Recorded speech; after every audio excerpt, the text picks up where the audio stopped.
Assalamualaikum warahmatullahi wabarakatuh. Alhamdulillah, alhamdulillahilladzi nasara 'abdahu bil Islam. Walhamdulillahilladzi anzala 'ala 'abdihil kitaba wa lam yaj'al lahu 'iwaja qayyiman liyunzira ba'san shadidan min ladunhu wa yubashshiral mu'minina alladzina ya'maluna as-shalihat anna lahum ajran hasana. Asyhadu an la ilaha illallah wahdahu la syarika lah wa asyhadu anna Muhammadan abduhu wa rasuluh. Allahumma salli wa sallim wa barik ala nabiyyina Muhammadin wa ala alihi wa ashabihi ajma'in. Subhanaka la ilma lana illa ma 'allamtana innaka antal alimul hakim. Qala ta'ala ya ayyuhalladzina amanu taqullaha haqqa tuqatih wa la tamutunna illa wa antum muslimun. Ya ayuhan nasu taqu rabbakum alladhi khalaqakum min nafsin wahidah wa khalaqa minha zawjaha wa batha minhuma rijalan katsiran wa nisaa'a wattaqullaha alladhi tasaaluna bihi wal arham innallaha kana 'alaykum raqiba. Ya ayyuhalladzina amanu taqullaha wa qulu qawlan sadida yuslih lakum a'malakum wa yaghfir lakum dhunubakum wa may yuti'illaha wa rasulahu faqad faza fawzan 'azima. Amma ba'd, fa inna asdaqal hadits kitabullah wa khairal huda huda Muhammadin sallallahu alaihi wa ala alihi wasallam wa syarrul umuri muhdatsatuha fa inna kulla muhdatsatin bid'ah wa kulla bid'atin dhalalah wa kulla dhalalatin finnar. Ikhwani fillah, azanallahu wa iyyakum. Alhamdulillah pada kesempatan sore yang penuh dengan keberkahan ini, di salah satu hari yang dimuliakan oleh Allah Subhanahu wa taala, yaitu Yaumul Jum'ah yang merupakan Sayyidul Ayyam, dan kita manfaatkan malam hari ini untuk menuntut ilmu, yang mana dalam hadis yang masyhur kata Nabi sallallahu alaihi wasallam, "Idza marartum bi riyadil jannati farta'u." Apabila kalian sedang berjalan dan kalian melihat ada taman daripada taman-taman surga, maka hendaklah kalian itu ikut bersama mereka. Yakni kalian bergabung bersama mereka. Karena taman-taman surga di sini adalah hilaquz zikir, yaitu orang-orang yang berkumpul berzikir kepada Allah Subhanahu wa taala. Sehingga dengan menuntut ilmu, seseorang akan diberikan oleh Allah Tabaraka wa taala jalan kemudahan untuk masuk ke dalam surga Allah. Begitu pula mereka mendapatkan kesempatan yang sangat besar sekali untuk ditinggikan derajatnya oleh Allah Subhanahu wa taala dengan doanya para malaikat, dikabulkannya permintaan mereka, dan juga mereka termasuk daripada orang-orang yang berjihad di jalan Allah Subhanahu wa taala. Karena keutamaan orang-orang yang menuntut ilmu ini derajatnya sangat tinggi sekali dibandingkan dengan ahlul ibadah. Bahkan dikatakan oleh Al-Imam Malik rahimahullahu taala bahwa sesungguhnya seorang yang menuntut ilmu itu adalah seseorang yang memiliki kemuliaan lebih tinggi daripada orang-orang yang beribadah selama 60 tahun sebagaimana dijelaskan oleh Ibnu Umar ya di dalam sebuah atharnya. Dan kita memahami bahwa sesungguhnya ilmu ini adalah menjadi tolak ukur utama seseorang ini bisa mengamalkan amalan-amalan yang dicintai oleh Allah Subhanahu wa taala. Bagaimana mungkin seseorang akan menemukan jalan menuju tempat yang mereka tidak mengetahuinya dan belum pernah melihat kecuali dengan ilmu yang benar. Maka dengan menuntut ilmu, khususnya adalah ilmu akidah, ilmu agama dengan sebaik-baiknya, yakni kitabullah dan sunnah Nabi, sehingga kita bisa mengikuti para sahabat Nabi radhiyallahu taala anhum, maka ini adalah ilmu yang paling tinggi di antara semua ilmu yang ada di muka bumi ini. Dan begitu pula orang-orang yang menjadikan ilmu yang Allah amanahkan kepada dirinya dari ilmu-ilmu yang lain, yang umum, lalu dimanfaatkan semuanya untuk jalan Allah Subhanahu wa taala, ini pun mereka akan mendapatkan berbagai macam keutamaan-keutamaan yang besar. Karena setiap langkah kaki dan apa yang dihabiskan, dikeluarkan di jalan Allah Subhanahu wa taala untuk menuntut ilmu, maka itu dijadikan sebagai nafkah terbaik di jalan Allah Tabaraka wa taala. Baik, saudaraku sekalian yang dirahmati oleh Allah Subhanahu wa taala, pada hari ini alhamdulillah kita melanjutkan kajian kita dari 20 sumber kekuatan kaum muslimin. Bahwa kita faham seorang muslim yang kuat lebih dicintai oleh Allah daripada mukmin yang lemah. Walaupun di antara kedua mukmin yang kuat dan mukmin yang lemah itu memiliki keutamaan. Tetapi mukmin yang kuat ini memiliki keutamaan yang lebih daripada mukmin yang lemah. Maka seorang yang beriman kepada Allah, mereka akan terus mencari jalan untuk menguatkan dirinya agar mampu beribadah kepada Allah Tabaraka wa Ta'ala dengan sebaik-baiknya. Karena tidak ada yang bermanfaat bagi kita di dalam kehidupan dunia ini kecuali kita gunakan semuanya untuk Allah Subhanahu wa Ta'ala dan untuk jalan Allah Tabaraka wa Ta'ala. Karena semua yang ada di muka bumi ini terlaknat. Sebagaimana sabda Nabi sallallahu alaihi wasallam, "Ad-dunya mal'unah, mal'unatun ma fiha." Sesungguhnya dunia ini terlaknat. Dan terlaknatlah apa-apa yang ada di dalamnya.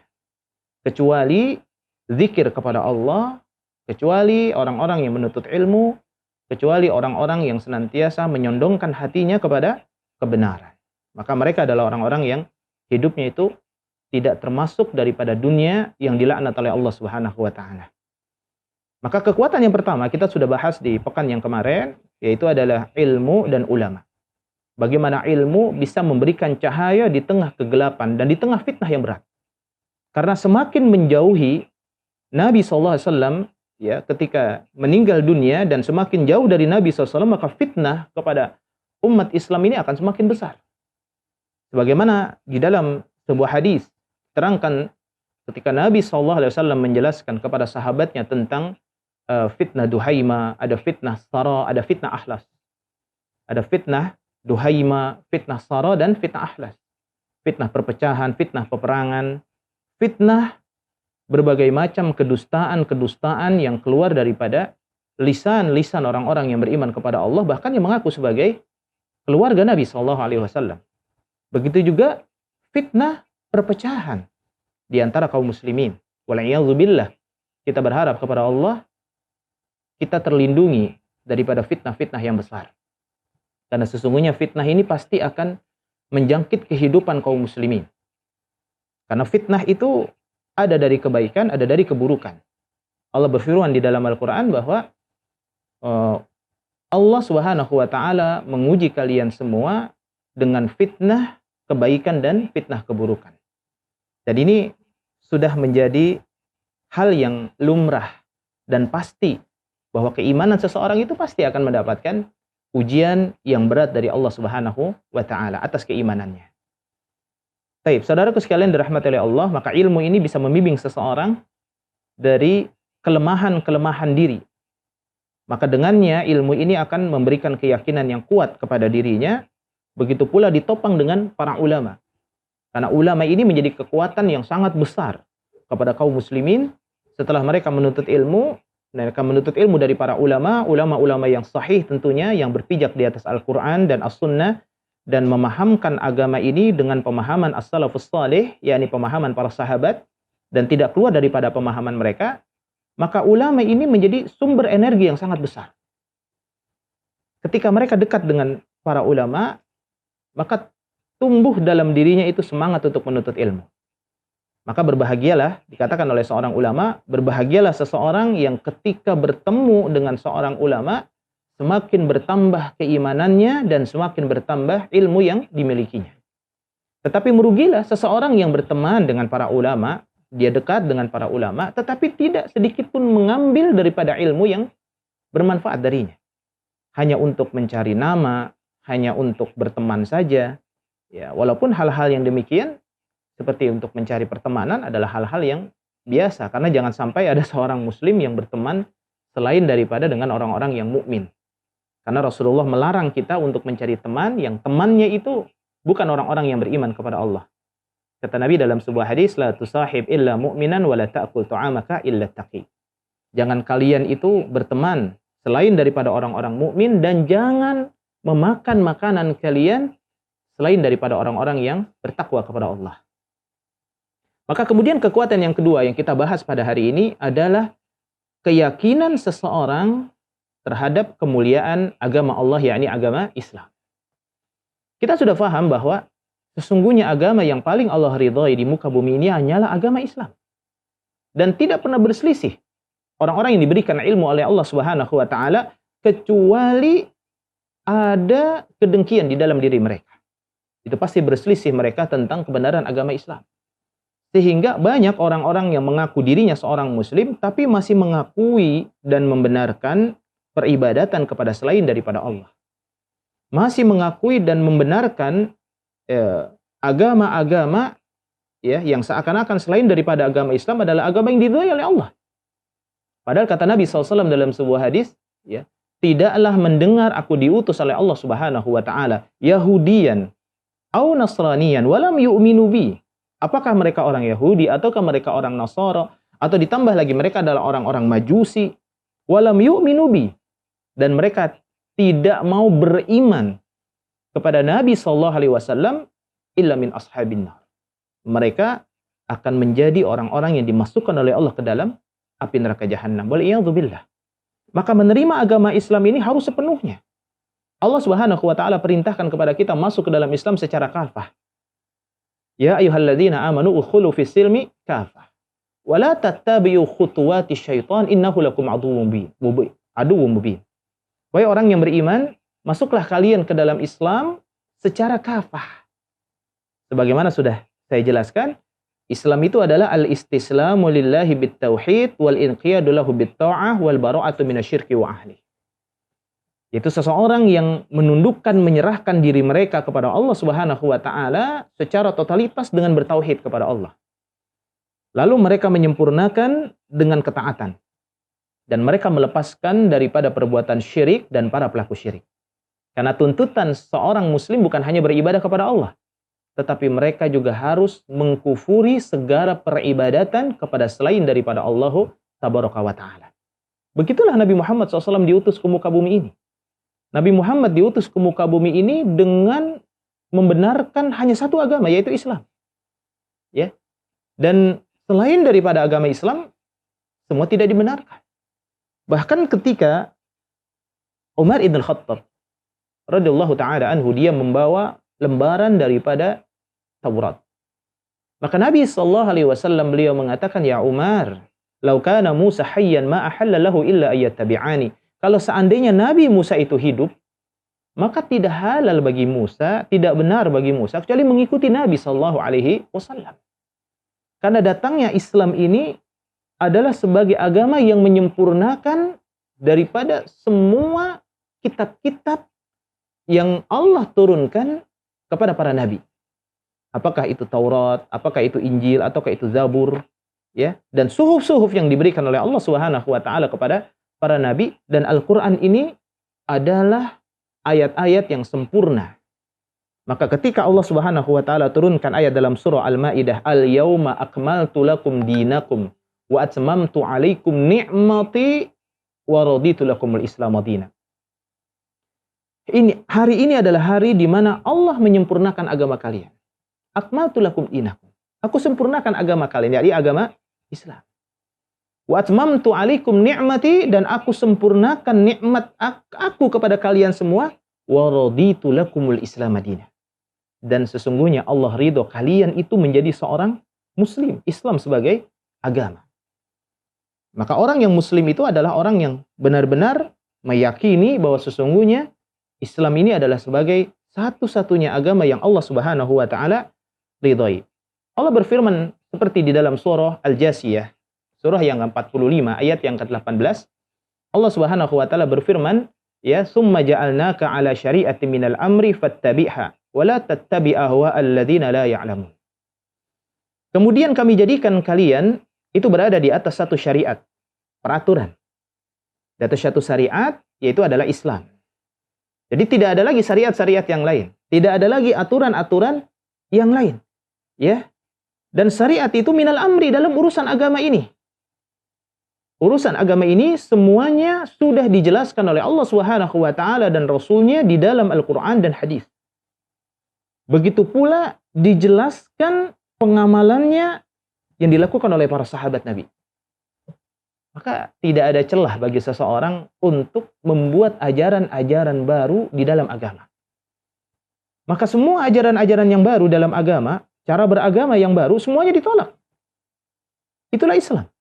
Ya. Agama yang benar-benar murni dan tidak tercampur dengan agama-agama yang lain. Ada satu kisah pada zaman kekhalifahan Harun ar-Rasyid. setiap tahun dia selalu mengadakan acara pesta. Jadi setiap orang yang memiliki kemampuan dan memiliki kemahiran, memiliki kalau bahasa sekarang good talent ya, maka silahkan ditunjukkan. Nah, di sana ada seorang Yahudi yang dia pandai menulis khat. Pandai menulis khat. Jadi tulisan-tulisan Arab itu dia pandai dan sangat bagus sekali. Maka dia mengatakan kepada orang tersebut, Harun ar-Rasyid, tuliskan untukku Al-Quran.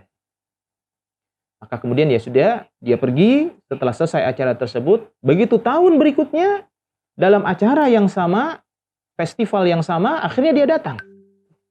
Begitu dia datang, bedanya hari ini begitu ditanya, dia sudah menjadi seorang muslim. Kenapa dia menjadi seorang muslim? Panjang kisahnya, dia menceritakan. Saya menulis kitab Taurat, kitab yang saya yakini kebenarannya. Kemudian saya tambahkan dan saya kurangi kitab tersebut. Saya tambahkan dan saya kurangi isinya. Kemudian saya jual di depan tempat peribadatan orang-orang Yahudi dan pada akhirnya habis, laku terjual semuanya. Padahal sudah saya palsukan. Itu agama saya sendiri. Kemudian saya mencetak, saya menulis kitab Injil. Kemudian saya tambahkan dan saya kurangi. Lalu saya jual di depan gereja, habis semuanya.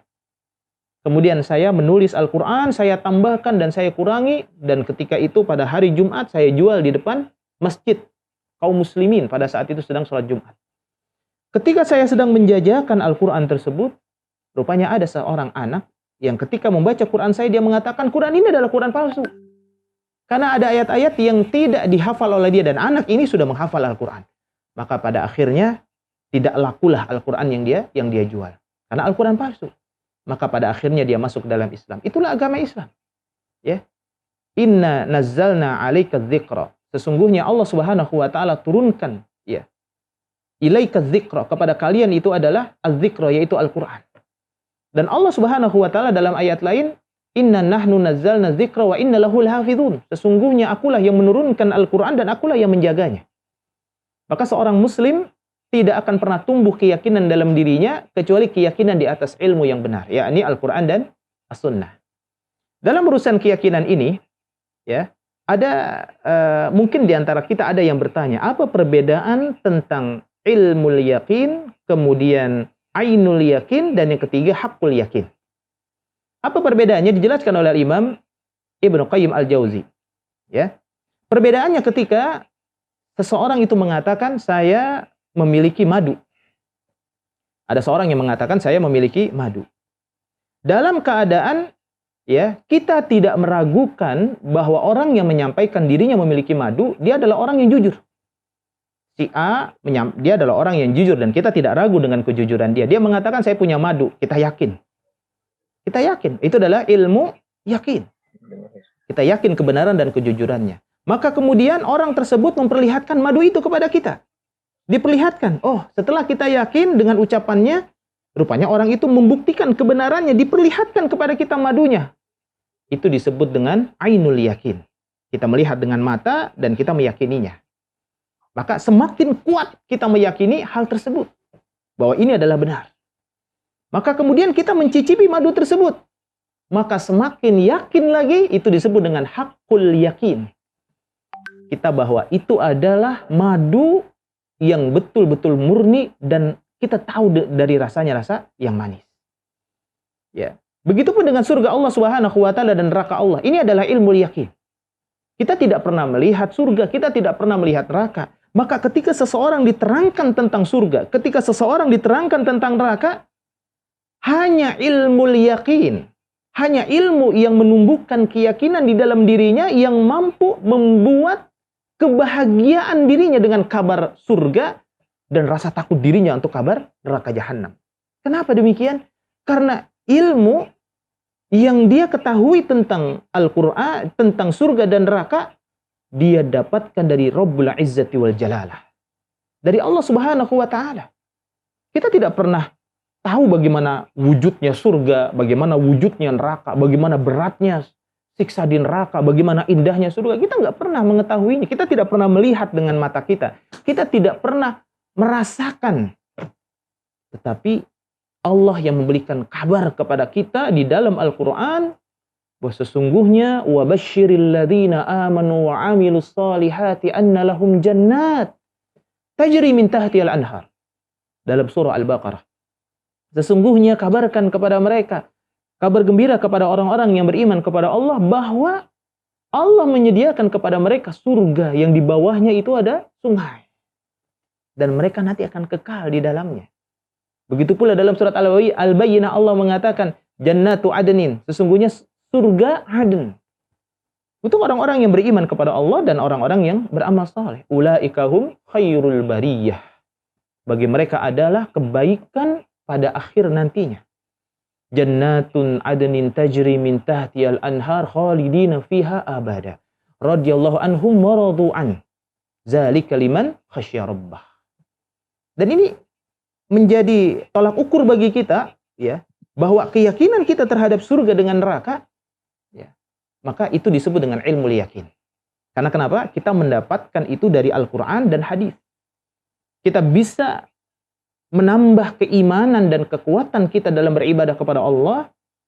Semakin nikmat kita salat malam, semakin nikmat kita membaca Al-Quran, semakin nikmat kita melaksanakan salat tepat pada waktunya, semakin nikmat kita menghilangkan keburukan-keburukan di dalam diri kita. Mendapatkan manisnya dalam beriman kepada Allah, mencintai Allah, menjauhi segala perbuatan buruk. Dan kita bertobat daripada perbuatan buruk, bisa merasakan manisnya itu karena keyakinan. Tidak mungkin seseorang yang rela berjalan kaki ke masjid setiap waktu salat. Itu kuat. Bahkan Abdullah bin Ummi Maktum radhiyallahu taala, dia adalah seorang laki-laki yang buta. Yang pertama, ya, masjidnya jauh. Dan yang kedua, tidak ada yang mengantarkan dia. Yang kedua, tidak ada yang mengantarkan dia ketika dia buta. Dia buta, masjidnya jauh, tidak ada yang mengantarkan dia. Maka dia berkata kepada Rasulullah, "Ya Rasulullah, apakah aku memiliki udzur untuk tidak salat di masjid?" Ya. Karena berbeda. Ini adalah udzur syar'i. Ya. Maka kata Nabi SAW, "Iya, kamu silahkan." Maka kemudian Nabi bertanya, "Atasma'un nida, apakah kamu mendengar azan?" "Ya, saya mendengar azan." "Penuhi." Kalau mendengar azan berarti tidak jauh. Maka dijelaskan oleh Nabi dalam hadis surat Ibnu Majah, annahu man sami'an nida, siapa orang yang mendengar adzan, ya, bagi laki-laki yang mendengar adzan, kemudian dia tidak mendatangi tempat adzan tersebut, fala sholata lahu. Dalam hadis riwayat Ibnu Majah, maka tidak ada salat bagi dia. Apalagi salatnya ini terburu-buru, tidak tumanina. Kenapa seseorang salat terburu-buru, tidak tumanina, tidak merasakan nikmatnya mendekatkan diri kepada Allah Subhanahu wa taala? Karena mungkin lemahnya keyakinan mereka. Maka dikatakan oleh Syekh Al-Utsaimin rahimahullahu taala, ketika seseorang berat melaksanakan salat, baik itu yang wajib ataupun yang sunnah, ya, berat dia melaksanakan sehingga tumbuh dalam dirinya rasa malas yang kuat, maka sungguh dalam dirinya telah terdapat sifat-sifat munafik. Wal'iyadzubillah. Ya. Maka salat itu bagi seorang muslim kitaban mauquta. Jadi yang akan meninggikan derajat kita dan sebagai kewajiban-kewajiban yang telah ditetapkan oleh Allah Subhanahu wa taala. Nah, itu adalah ilmu yakin. Nah, adapun masalah surga dan neraka ketika nanti dibangkitkan kita oleh Allah Subhanahu wa taala di yaumil qiyamah, lalu kita melihat surga, kita melihat neraka, karena di hari kiamat Allah Subhanahu wa taala membentangkan neraka jahanam, ya, dengan ikatan-ikatan yang sangat kuat. Dibentangkan neraka jahanam, diseretlah neraka jahanam yang masing-masing tali itu dibawa oleh 70.000 malaikat, yang malaikat tersebut besarnya adalah sangat besar sekali. Ya, maka kemudian dibentangkan di depan mereka neraka jahanam. Bagaimana dahsyatnya neraka. Mereka melihat sendiri, kemudian dibentangkan, Allah Subhanahu wa taala memperlihatkan surga kepada mereka. Walaupun hari itu adalah yaumil mizan, hari pertimbangan, hari keputusan. Ketika mereka melihat dan terbelalak dengan semua itu, baru disebut dengan ainul yakin. Oh, ini benar apa yang dijanjikan oleh Allah Subhanahu wa taala. Rupanya surga benar, rupanya neraka benar. Nggak salah. Tumbuh dalam diri mereka, oh jelas ini keyakinan. Itu namanya ainul yakin. Kemudian Allah Subhanahu wa taala memasukkan mereka ke dalam surga. Orang-orang mukmin akan melewati as-sirat. Di mana di bawah as-sirat itu ada api neraka jahanam, dan di atasnya para nabi itu mendoakan dan selalu berdoa kepada Allah, ya Rabb, selamatkan ya Allah, selamatkan ya Allah, selamatkan dari kaum muslimin. Orang-orang ada yang melewatinya dengan seperti kilat, melewati seperti kuda, seperti unta, merangkak. Ada juga yang jatuh ke dalamnya karena dosa-dosa yang mereka lakukan. Dan mereka belum sempat meminta ampun kepada Allah, atau mungkin banyaknya kelalaian yang mereka lakukan. Karena banyak sekarang media-media untuk melalai. Orang lupa mengingat Allah Subhanahu wa taala. Ya. Orang lupa. Maka pada akhirnya dia dimasukkan oleh Allah ke dalam api neraka jahanam. Ada ya pada akhirnya orang-orang yang diangkat oleh Allah, para nabi, para malaikat sudah memberikan syafaat. Para nabi sudah memberikan syafaat, orang mukmin sudah memberikan syafaat. Ketika itu masih ada orang-orang mukmin yang berada di dalam api neraka jahanam yang sudah berubah menjadi arang karena siksa dari Allah Tabaraka wa taala. Kemudian Allah mencelupkan tangannya ke dalam neraka dan mengambil satu genggam dari orang-orang yang beriman yang mereka belum pernah melakukan kebaikan sedikit pun di muka bumi ini. Masya Allah. Ya. Sesungguhnya Allah Subhanahu wa taala sangat luas rahmatnya. Sangat besar maghfirahnya. Allah Subhanahu wa taala memaafkan banyak daripada dosa-dosa hambanya. Maka perbanyaklah kita istighfar, meminta ampun kepada Allah Subhanahu wa taala. Jangan berangan-angan kita ingin masuk ke dalam surga kalau amalan kita bukan amalan ahli surga. Jangan pernah berbuat syirik kepada Allah, karena syirik adalah merupakan dosa yang besar di hadapan Allah. Baik.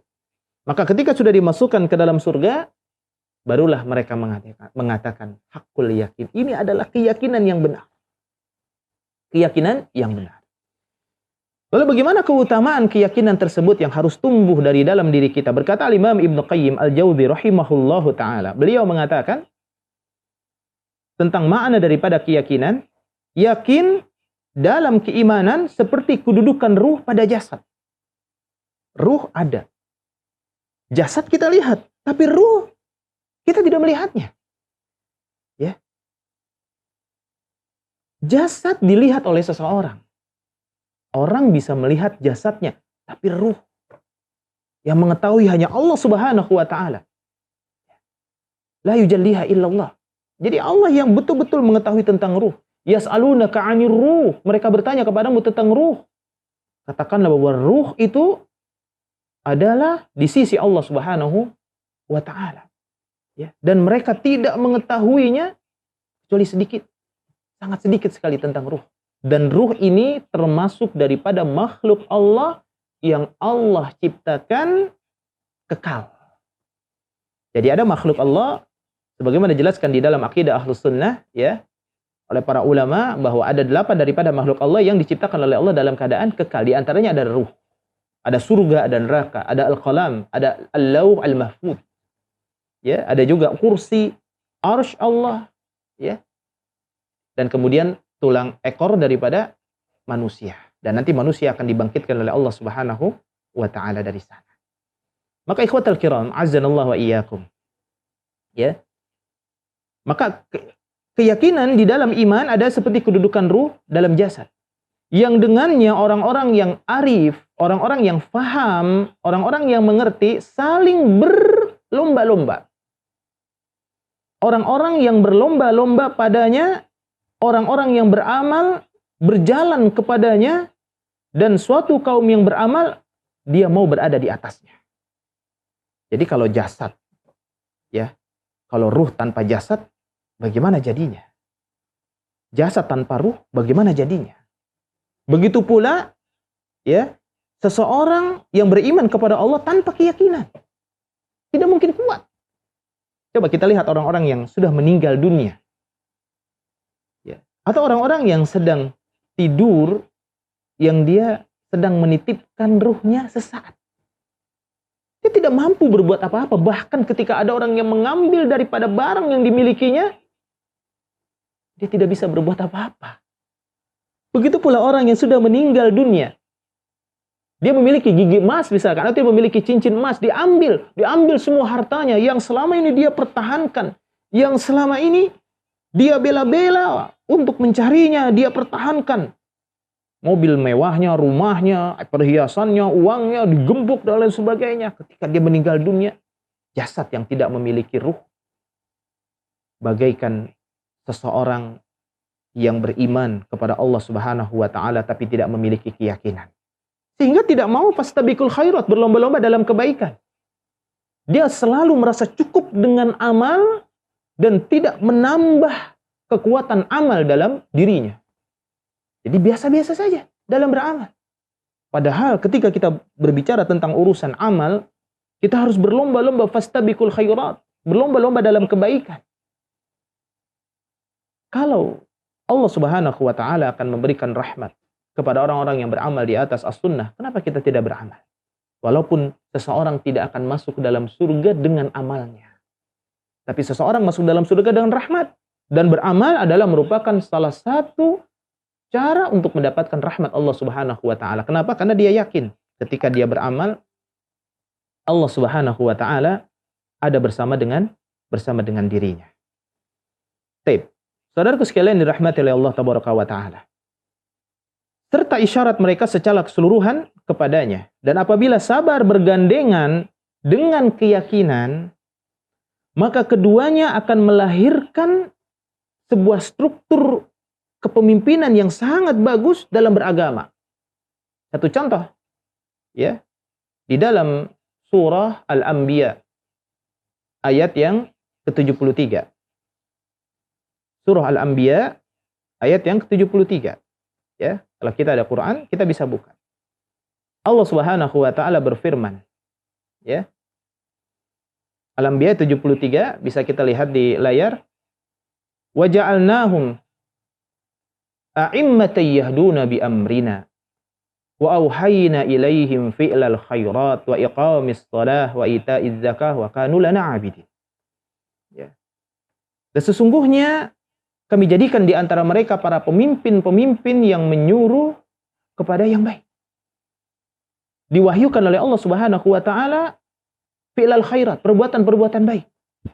Menunjukkan manusia kepada jalan petunjuk Allah, karena ketika dia memimpin dalam keimanan, dia pasti tahu manusia tidak mungkin selamat kecuali dengan petunjuk Allah. Maka yahduna bi amrina. Selalu memimpin dengan petunjuk Allah Subhanahu wa taala, ya. Bukan dengan petunjuk dirinya dan petunjuk-petunjuk orang-orang yang ada di sekitarnya. Karena dia yakin petunjuk Allah Subhanahu wa taala jauh lebih baik. Artinya apa? Seorang pemimpin yang mengilmui setiap kebijakan-kebijakan yang dikeluarkan oleh dirinya, dia yakin bahwa Allah ridho. Tapi keyakinan yang benar, bukan keyakinan yang asal-asalan. Begitu juga seorang suami yang memimpin istrinya, memimpin anak-anaknya.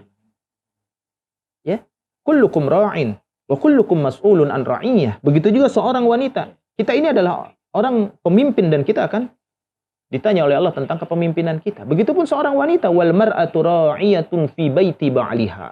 Seorang wanita itu menjadi pemimpin bagi di rumah suaminya ketika suaminya tidak ada. Ya. Maka seorang wanita dia harus bisa menjaga kehormatan suaminya. Dia harus bisa menjaga dirinya dari perkara-perkara yang dapat menjatuhkan dirinya kepada perbuatan maksiat. Maka seorang wanita yang terbaik di sisi Allah Subhanahu wa taala, apa kata Nabi sallallahu alaihi wasallam? Ya, sampai Allah menyuruh dia untuk memilih surga. Idza shallatil mar'atu khamsaha. Apabila seorang wanita sudah salat yang 5 waktu, wa shamat syahraha, kemudian dia sudah berpuasa di bulan Ramadan, ya. Kemudian dia juga wa hafadzat farjaha, dia menjaga daripada kemaluannya, ya. Kemudian dia wa ata'at ba'laha, dia juga mentaati daripada suaminya, menjaga daripada hak-hak suaminya, dia jaga semuanya dengan sebaik-baiknya. Qila lahu dukhuli jannati aina syi'ti. Masuk kamu ke dalam surga dari tempat yang kamu mau. Silakan pintu surga. Ada 8 pintu surga, ada 7 pintu surga dalam riwayat lain. Silakan dipilih yang mana. Kamu ingin masuk ke dalam surga. Maka itu adalah yang terbaik. Maka kepemimpinan ini terbangun seorang suami yang mampu memimpin keluarganya, seorang pemimpin dalam sebuah negara yang mampu memimpin masyarakatnya dengan perintah Allah, dengan urusan-urusan yang Allah turunkan, yakni kitabullah dan sunnah, syariat Allah Subhanahu wa taala. wa auhayna ilaihim fi'lal khairat. Kemudian dia juga menyuruh manusia kepada perbuatan-perbuatan baik, wa iqamis shalah. Mereka menyuruh manusia melakukan salat, menjaga salatnya, menunaikan zakatnya, wa kanu lana abidin. Dan seorang pemimpin yang beriman, dia hanya akan beribadah kepada Allah, tidak berbuat syirik kepada Allah Subhanahu wa taala. Seperti itu. Jadi kemudian Allah Subhanahu wa taala memberikan kebaikan-kebaikan dan kekuasaan Allah Subhanahu wa taala itu adalah kepada orang-orang yang memiliki keyakinan. Seperti dalam ayat yang selanjutnya Allah Subhanahu wa taala berfirman dalam surah Az-Zariyat, ayat yang ke-20. Ya. Kita bisa lihat ya. Wa fil ardi ayatun lil muqinin. Dan di muka bumi ini terdapat tanda-tanda kekuasaan Allah Subhanahu wa taala bagi orang-orang yang yakin. Orang bisa melihat ya dengan matanya. Orang bisa merasakan dengan perasaannya. Dan ayat-ayat yang Allah Subhanahu wa taala berikan kepada kita itu tidak akan pernah memiliki efek apa-apa kepada diri kita kecuali bagi orang-orang yang yakin. Banyak sekarang kita saksikan kematian-kematian. Banyak kita saksikan orang-orang yang ahli ibadah. Banyak kita saksikan orang-orang yang berbondong-bondong beribadah kepada Allah. Hadir mereka ke majelis ilmu. Begitu juga orang-orang yang berjihad di jalan Allah. Orang-orang yang bersemangat dalam berdakwah. Menghabiskan waktunya untuk ketaatan kepada Allah. Banyak kita saksikan juga bagaimana seorang istri yang berbakti kepada suaminya. Seorang suami yang betul-betul menjaga kehormatan istrinya dan memuliakannya. Kita lihat itu. Tapi kita tidak dapat mengambil pelajaran itu semua. Jadi kita meyakini bahwa sesungguhnya ada kebaikan yang besar daripada pelajaran yang Allah Subhanahu wa taala berikan kepada kita. Kemudian juga Allah Subhanahu wa taala berfirman tentang masalah keyakinan ini dalam surah Al-Baqarah ayat yang keempat. Dalam surah Al-Baqarah ayat yang keempat. Ya. Saudaraku sekalian yang dirahmati oleh Allah Subhanahu wa taala. Dalam surah Al-Baqarah, "Walladzina yu'minuna bima unzila ilaika wa ma unzila min qablika wa bil akhirati hum yuqinun." Ya. Dan orang-orang yang beriman, yang yakin kepada apa yang diturunkan kepada kamu dan kepada apa yang sebelum kamu, yakni kitab-kitab yang lain, wa bil akhirati hum yuqinun. Dan mereka kepada akhirat itu lebih meyakini. Nah, keyakinan itu ya, itu adalah merupakan rahmat dari Allah Subhanahu wa taala yang didasari dengan kemauan yang kuat dari seorang hamba ya untuk betul-betul mempelajari tentang keyakinan tersebut.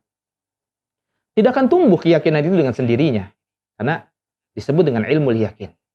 Ilmu lah yang akan memperkuat keyakinan seseorang ya untuk bisa beribadah kepada Allah Subhanahu wa taala. Maka dikatakan oleh Imam Ibnu Qayyim Al-Jauzi dalam Madarijus Salikin, maka yakin adalah ruhnya amalan-amalan hati, yang amalan-amalan hati tersebut merupakan ruhnya amalan-amalan anggota badan. Dan merupakan hakikatnya adalah kejujuran, serta pusatnya perkara ini adalah kebenaran. Ya. Maka ini harus benar-benar tumbuh di dalam diri kita tentang keyakinan tersebut. Nah, adapun dalam masalah keyakinan ini, kita mengenal ya tentang yang pertama adalah ilmu, yang kedua adalah yakin, yang ketiga adalah zon, yang keempat itu adalah syak, yang kelima adalah waham, ya. Kemudian yang keenam itu adalah jahlun basit dan juga jahlun murakkab. Ada istilah-istilah ini yang dibawa oleh para ulama. Seperti dijelaskan oleh Asy-Syaikh Al-Utsaimin rahimahullah taala. Ya, dan juga para ulama. Yang pertama adalah al-ilmu. Apa itu al-ilmu? Al-ilmu idrakus syai' ala ma huwa alaihi idrakan jaziman. Bahwa sesungguhnya ilmu adalah mengetahui sesuatu sebagaimana hakikat sebenarnya dengan pengetahuan yang pasti. Itu ilmu. Maka keyakinan yang dibangun dengan ilmu sudah pasti. Satu contoh saja, misalkan saya mengambil dari kantong saya ya sesuatu, misalkan saya mengambil dari kantong saya sesuatu. Kemudian saya genggam dan saya katakan kepada antum semua, ya, antum tahu apa isi yang ada di dalam genggaman saya, ya? Pasti yang ada adalah zon, pasti prasangka. prasangka bisa benar, bisa salah. Ya. Karena tapi kalau orang yang sudah diketahui, ini nanti di dalam tangan saya ada masker misalkan ya, ada masker. Maka ketika ditanya, antum tahu apa yang ada di dalam tangan saya? Oh iya, masker. Dan itu keyakinan jaziman. Keyakinan yang sudah jelas pasti. Benar ada. Bagi buka, oh iya. Ada berapa isinya? 1. Karena sudah dijelaskan. Maka itu adalah ilmu. Maka ilmu itu akan menghilangkan keraguan seseorang kepada apa yang ingin dia lakukan. Dan di dalam ilmu itu, dalam Islam, ada 2 ilmu itu. Ya, ilmu itu terbagi menjadi 2. Yang pertama itu adalah ilmu doruri. Apa ilmu doruri? Yaitu adalah ilmu pengetahuan yang dapat diperoleh secara langsung tanpa memerlukan penelitian dan dalil. Ya, seperti contoh misalkan bahwa api itu panas, es itu dingin. Itu sudah kepastian. Tidak perlu diteliti-teliti lagi. Al-Quran itu benar, datangnya dari Allah. Udah nggak usah diteliti-teliti lagi. Oh, dari mana saya meneliti kebenaran Quran? Oh, hadis itu datang dari Nabi SAW. Oh, ini, nah kalau hadis yang diteliti adalah sanadnya. Ya, diteliti adalah sanadnya. Kemudian yang kedua adalah ilmu nazari. Nazari itu adalah ilmu yang membutuhkan penelitian dan membutuhkan pandangan. Ya, seperti misalkan di dalam sholat itu ada wajibnya niat dalam sholat. Begitu wudu juga wajibnya niat di dalam berwudu. Maka ini membutuhkan penelitian, dalil-dalil sehingga ada ketentuan yang menetapkan di dalam fikih tersebut. Nah, setelah ilmu ada yang namanya yakin. Jadi keyakinan yang kita bahas pada hari ini, ya, apa itu keyakinan? Itu kemantapan hati atas sesuatu. Kemantapan hati atas sesuatu. Ya. Maka keyakinan hati seseorang terhadap Allah Subhanahu wa taala, terhadap agama Islam dan kemuliaan agama ini, itu hanya datangnya dari Allah Subhanahu wa taala dengan ilmu. Adapun yang ketiga adalah dzan. Ini adalah lawan daripada keyakinan. Dzan ini adalah prasangka. Walaupun prasangka ini adalah prasangka yang kuat atau dugaan yang kuat. Ya. Jika seseorang itu condong kepadanya, maka ini menjadi rajih atau menjadi kuat. Oh, saya yakin ya bahwa itu adalah benar. Ya. Seperti itu. Seperti seseorang ketika tentang perkara halal dan haram. Ketika dia mau makan, oh ini nggak ada sertifikat MUI-nya, ya. Tapi dia yakin bahwa makanan ini adalah makanan yang halal, ya. Walaupun dia tidak mengetahui cara pembuatannya dan lain sebagainya. Oh iya, makanan halal, ya. Karena apa? Ini biasa dimakan, misalkan kayak nasi. Ya. Walaupun kita tidak tahu pembuatan mereka ketika memasak nasi tersebut, bisa jadi dicampur dengan macam-macam, tapi kita sudah meyakini tersebut. Kemudian yang keempat itu adalah syak. Syak itu adalah keraguan. Ini lawan daripada keyakinan. Dan keyakinan tidak akan bisa ya dibantah dengan keraguan. Ya. Bahwa keyakinan itu dalam kaidah fikih ya, itu tidak bisa dicampur dengan keraguan. Kalau dalam kaidah-kaidah fikih ya, seperti misalkan seseorang yang sudah berwudu kemudian sudah berlewat 2 jam, dia mengatakan, oh saya 2 jam lalu kayaknya saya sudah wudu. Ya sudah, dia kuatkan keyakinan tersebut. Ya. Tidak dicampuri dengan keraguan. Dan yang kelima adalah al-waham. Prasangkaan yang sangat lemah. Dugaan yang sangat lemah atau keliru. Atau dibangun prasangka tersebut karena ada kepentingan diri. Ya, ada kepentingan diri. Ya, atau dia memiliki sesuatu yang membuat dirinya selalu menduga-duga karena dia tidak memiliki ilmu, sehingga keyakinannya sangat lemah. Adapun yang keenam, yang terakhir itu adalah jahlun, yaitu bodoh.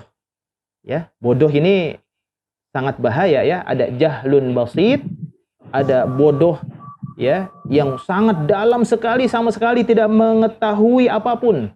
Dapat juga disebut sebagai kebodohan ya ringan. Ini namanya kebodohan yang masih ringan. Ya. Dia tahu bahwa dirinya itu dia tidak tahu. Ya. Kemudian, bisakah satu contoh, seseorang ditanya, kapan terjadinya perang Hunain? Kapan terjadinya perang Badar? Dia nggak tahu. Oh, maaf, saya nggak tahu. Ini namanya jahlun basit. Dia nggak tahu dan dia mengatakan dirinya tidak tahu. Ada lagi namanya jahlun murakkab. Bodoh tapi sok tahu. Ini yang bahaya ini dalam urusan agama. Bodoh tapi Sok tahu. Kapan terjadinya perang Badar? Oh, perang Badar itu pada 3 Hijriyah. Padahal terjadinya pada tahun kedua Hijriyah. Nah, ini adalah kebodohan-kebodohan yang bisa membahayakan bagi kaum muslimin. Ya, ketika orang-orang tersebut berada di sisi kita, kita bertanya kepadanya tentang agama, rupanya kita dibodoh-bodohi. Wal iyadzubillah. Maka saudaraku yang dirahmati oleh Allah, keyakinan tersebut ya akan kemuliaan agama Allah Subhanahu wa taala, bahwa dengan berada di dalam Islam, Allah Subhanahu wa taala menghapuskan semua kesalahan-kesalahan yang kita lakukan. Ya. Seperti firman Allah Subhanahu wa taala ya di dalam surat Al-Anfal ya ayat 38 ya, qul lil ladzina kafaru iyantahu yughfar lakum ma qad salaf wa iyyaudu faqad madat sunnatul awwalin. Ya, dalam surat Al-Anfal ayat 38. Katakanlah kepada orang-orang yang kafir itu, yakni adalah Abu Sufyan dan para pengikutnya, kawan-kawannya. Jika mereka berhenti daripada kekafirannya masuk ke dalam Islam, niscaya Allah akan mengampuni dosa-dosa mereka. Tapi kalau seandainya mereka kembali kafir memerangi Nabi SAW, sungguh akan berlaku kepada mereka sunnah Allah, yakni dibinasakan sebagaimana sunnatul awwalin. Orang-orang terdahulu dibinasakan oleh Allah Subhanahu wa ta'ala karena memerangi nabinya.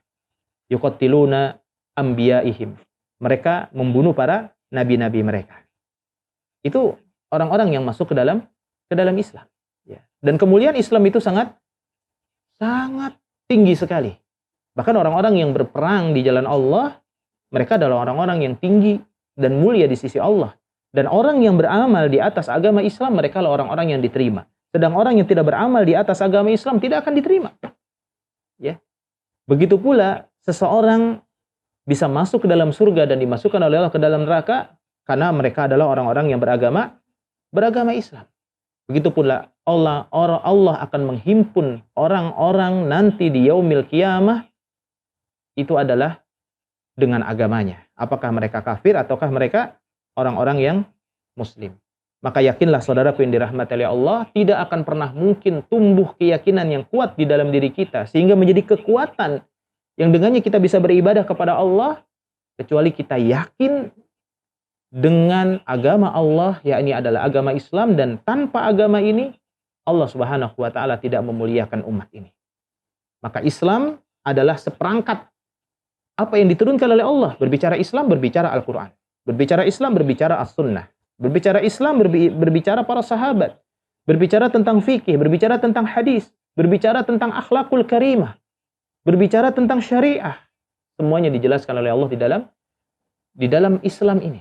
Maka Islam adalah agama yang komplit, agama yang mulia, agama yang dengannya Allah akan memberikan kemuliaan kepada seorang hamba.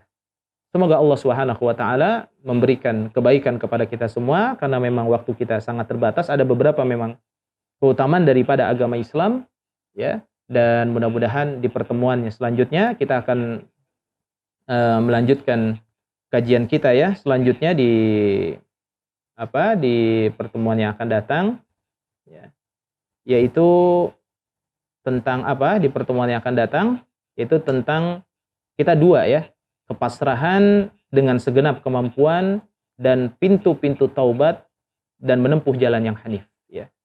Mudah-mudahan Allah Subhanahu wa taala memberikan kebaikan pada kita, karena memang waktunya sangat sempit sekali, karena memang sudah malam. Semoga Allah Subhanahu wa taala membangunkan kita pada besok hari dengan keadaan sehat walafiat, dan yang sakit semoga Allah berikan kesehatan. Kita bisa melaksanakan qiyamul lail, bisa membaca Al-Qur'an di sepertiga malam, ya. Dan biasakan dengan sunnah Nabi sallallahu alaihi wasallam, ya, adalah malam Jumat kita membaca suratul Kahfi minimal 1 sampai dengan ayat yang ke-10. Kemudian kita melaksanakan sholat witir sebelum tidur. Kalau dikhawatirkan kita tidak bisa melaksanakan sholat malam. Tapi kata Nabi, siapa orang yang tidur, kemudian dia berniat melaksanakan sholat malam 11 rakaat, kemudian dia tertidur dan dia tidak bangun, tiba-tiba dia kesiangan, dia tidak bisa sholat malam, maka Allah Subhanahu wa taala akan catat baginya seperti niatan mereka itu. Ya, maka kita niat sholat malam, sudah gelar sajadah, sudah siapkan minyak wangi, ya, dan minta istri untuk membangunkan, atau istri minta dibangunkan oleh suami, dan semoga Allah Subhanahu wa taala bisa memberikan selalu kekuatan pada kita untuk beriman kepadanya dan beramal soleh di atas sunnah Nabi sallallahu alaihi wasallam. dan beribadah, berakidah di atas manhaj yang benar, yakni manhajnya para sahabat, yakni salafun salih. Semoga Allah memberikan kebaikan pada kita dan menjauhkan segala keburukan. Hadza wallahu taala alam bisawab.